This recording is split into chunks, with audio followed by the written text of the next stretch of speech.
Good morning all. I'm delighted for the opportunity to talk to you today, albeit virtually, on a topic of critical importance to our industry. My name's Ed Clarke, UK Vice President of Ground Operations for FedEx Express.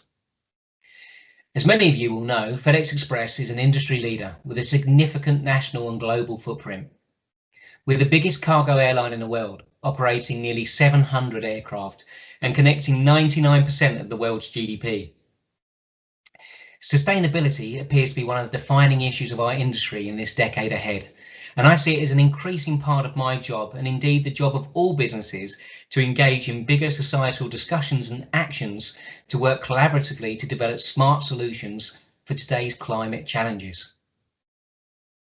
We understand the urgency to reduce emissions, but also acknowledge the challenges posed in a sector affected by changing consumer behaviour and demand. That complexity is the reason that we need greater collaboration across the public and private sectors. In the next 15 minutes, I'll discuss some of the steps that the industry is making towards decarbonisation of freight, as well as some of the solutions currently available, whilst at the same time describing some of the challenges that we face. I will then join a panel for further questions and discussion.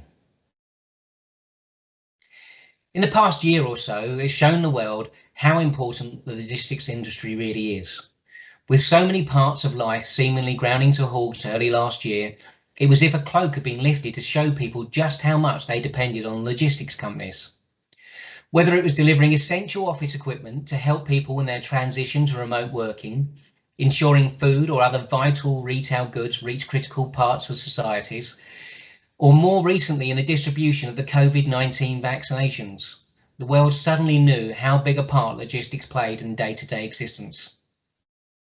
Since the start of the pandemic, FedEx Express has shipped more than 80,000 tonnes of personal protective equipment, including more than 2.2 billion masks worldwide. We have also been responsible for the safe transportation of more than 10,000 COVID-19 humanitarian aid shipments. By working with local governments, we're proud to say that FedEx has become an integral part of the global vaccine supply chain, delivering vaccines and their ingredients and supplies to more than 25 countries around the world. This huge logistical operation at such a critically important time gave a strong impression of how cross-collaboration between private and public sectors can drive efficiency and benefit everyone. Thanks to the rollout of the COVID-19 vaccines that's provided us with a road to recovery, we can now afford to look at the ways in which the pandemic has shaped the way that we live and rethink how we envisage our future.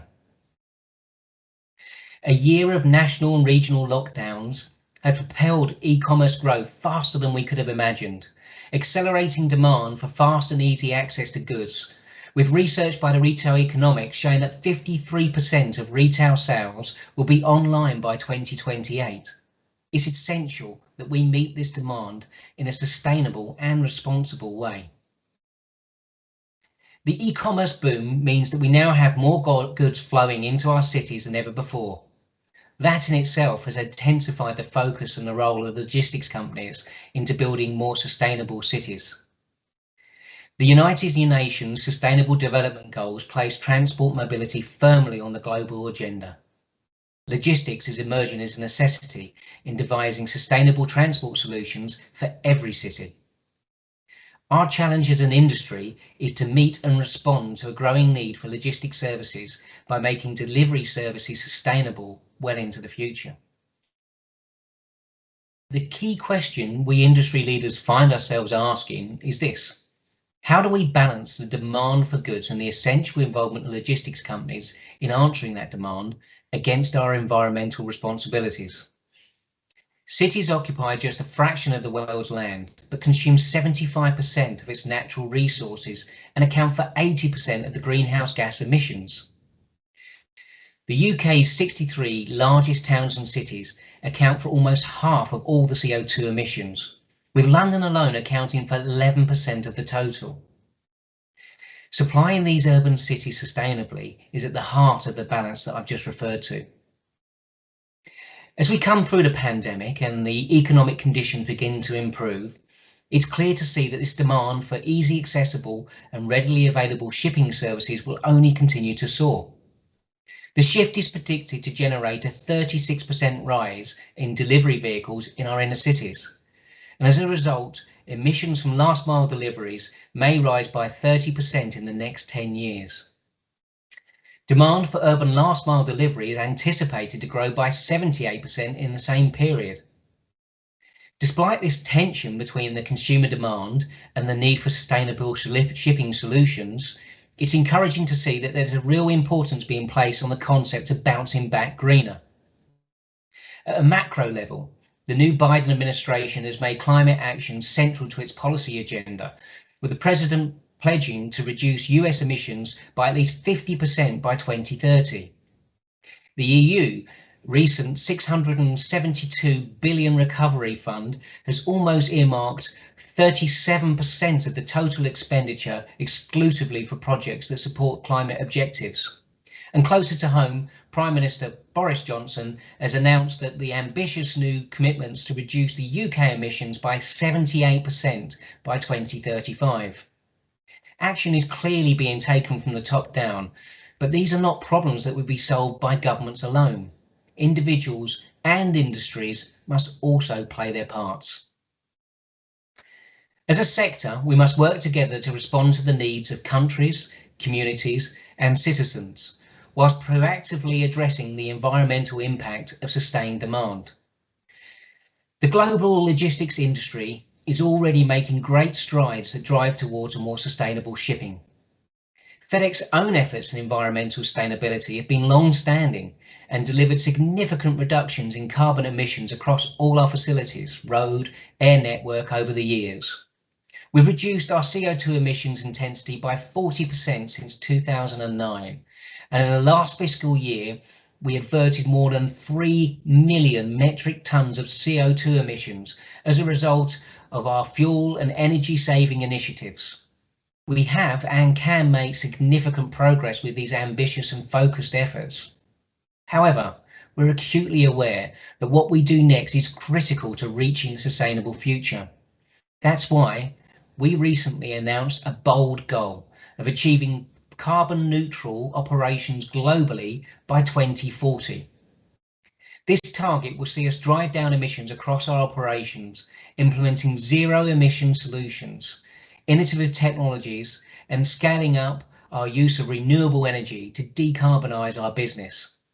It deliberately positions us 10 years ahead of the 2050 standards set by the Paris Agreement and the EU Green Deal, and reflects the FedEx's ambition to drive the industry forward.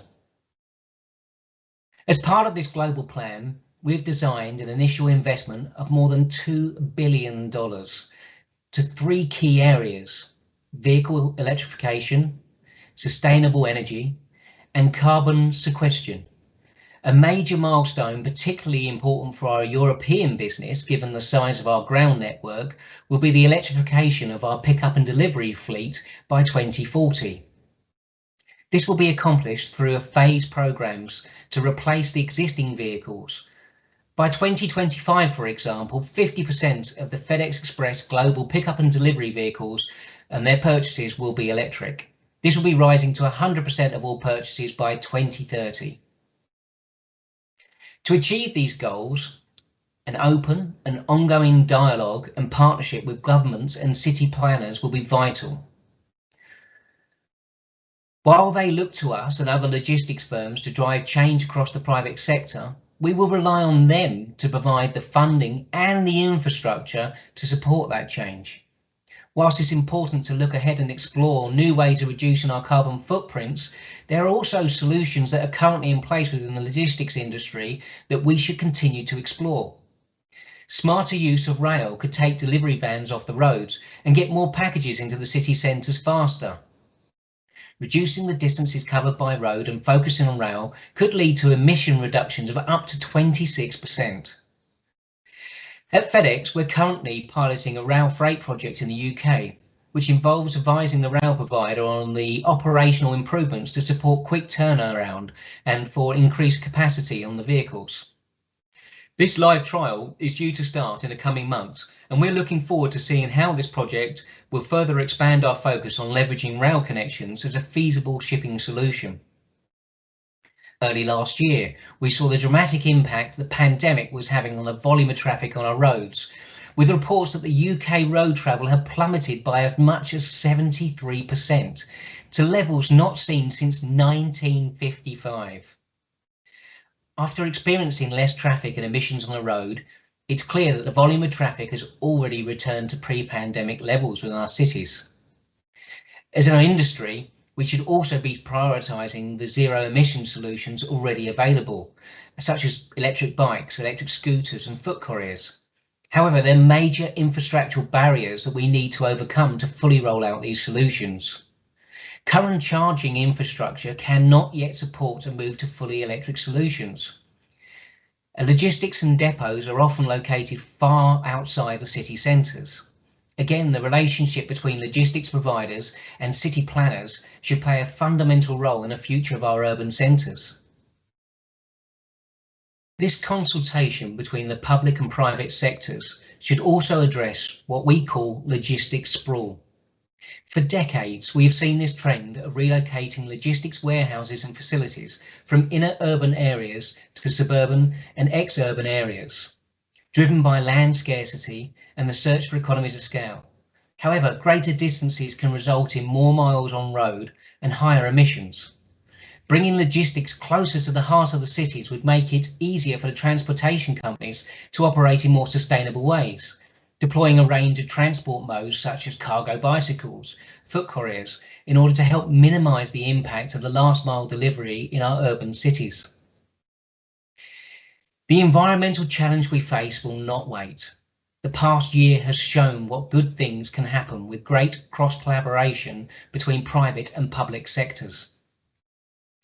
With the UK set to host the 26th UN Climate Change Conference of the Parties, COP26, in November this year, all eyes will be on the UK government to secure commitments from world leaders and fight against climate change.